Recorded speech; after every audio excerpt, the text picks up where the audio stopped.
नमस्कार, tele insider से मैं हूं आनंद त्रिपाठी। 2022 विधानसभा चुनाव का आगाज हो चुका है। ऐसे में सभी दल के पार्टी अपने उम्मीदवार को चुनावी मैदान में उतार चुके हैं। ऐसे में हमारे साथ कांग्रेस से शहर दक्षिणी से अल्पना निषाद जी मौजूद हैं। अल्पना जी, आपका टेली इंसाइडर में हार्दिक शुभकामनाएं। बहुत बहुत धन्यवाद आपका। मैम, आप 2022 विधानसभा चुनाव के लिए आपको कांग्रेस शहर दक्षिणी से उम्मीदवार बनाया है, तो आप दक्षिणी में ये बताइए कि पांच मुद्दा क्या है। यदि विधायक चुनी जाते हैं तो आप क्या करेंगे? देखिए, शहर दक्षिणी में जिस प्रकार से हमारे नैनी क्षेत्र में बहुत सैकड़ों कंपनियां थी जो कि बंद हो गई हैं उद्योग की, तो कोशिश यही की जाएगी कि उन उद्योग कंपनियों को खुलवाया जाए, ताकि उनके खुलने के बाद जो युवाओं के बीच हमारे रोजगार का जो एक समस्या है, हम उसको भी दूर कर पाएंगे। और इसके अलावा पेयजल की समस्या, सड़कें बिल्कुल बुरी हालात में हैं, गलियां तो बिल्कुल बदतर हैं, लोगों के चलने लायक नहीं है, नालियां की और साफ सफाई की व्यवस्था, ये सब काफ़ी जटिल मुद्दे हैं। रोशनी, चूँकि गलियों के अंदर अंदरूनी गलियों में लाइट्स नहीं लगी हैं, लोगों के प्रकाश व्यवस्था भी दुरुस्त कराई जाएगी लोगों के लिए।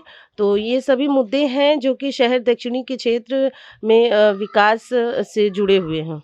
मैम, कोरोना के कारण कई पाबंदियां लगी हुई हैं चुनाव प्रचार प्रसार में, तो आप इस ऐसे में कैसे चुनाव कर रही हैं?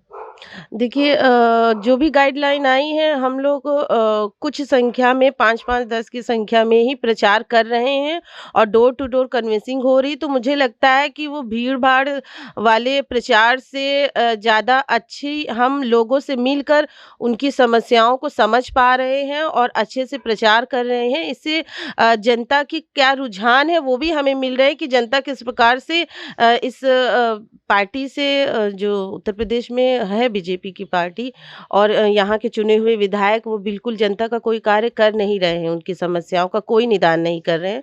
तो जनता हमसे जुड़ रही है, उनकी समस्याओं को जाना भी जा रहा है और वो जनता का रुझान हम सभी की तरफ है। टिकट ऐलान होने में काफ़ी समय लग गया है, तो ऐसे में आप लोगों तक कैसे अपनी बात पहुंचा रही हैं?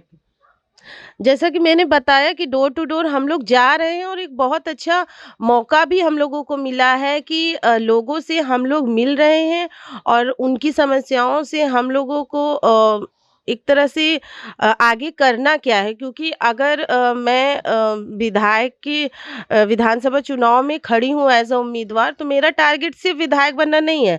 विधायक बनने के बाद जनता की समस्याओं को सुलझाना मेरा सबसे मुख्य उद्देश्य है।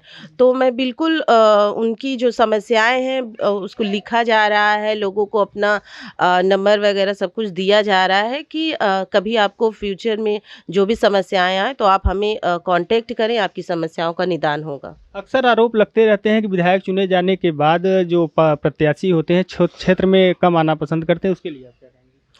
देखिए, जो काम नहीं करेंगे तो वो क्षेत्र में आना कम ही पसंद करेंगे। तो मेरा, चूँकि मैं पार्षद भी हूँ, कार्यकारिणी सदस्य भी हूँ और अपने क्षेत्र में मैंने काफ़ी कार्य भी कराए हैं और मैंने, चूँकि मैं महिला हूँ, ये नहीं कि महिला विधायक बनने के बाद वो महिला क्या करेगी, क्या नहीं करेगी।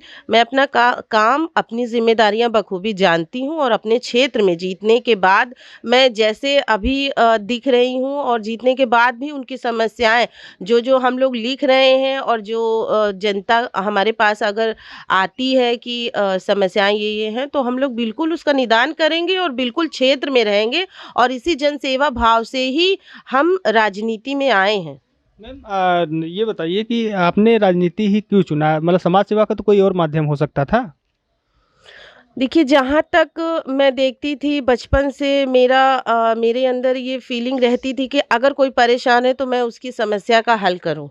चाहे मैं कॉलेज डेज़ में हो और चाहे अभी जैसे सामाजिक, आप शादी होती है, आप कहीं ससुराल में हैं और आस-पास का जो भी समस्याएँ महिलाओं की और उन सब की, तो मुझे हमेशा ये लगता था कि महिलाओं को एक जो पाठ पढ़ाया जाता है कि आप सब्र रखिए और आपके जैसे घरेलू हिंसा हुआ या कुछ भी, तो उनको यही समझाया जाता है, चुप रहने की ही राय दी जाती कि आप चुप रहिए।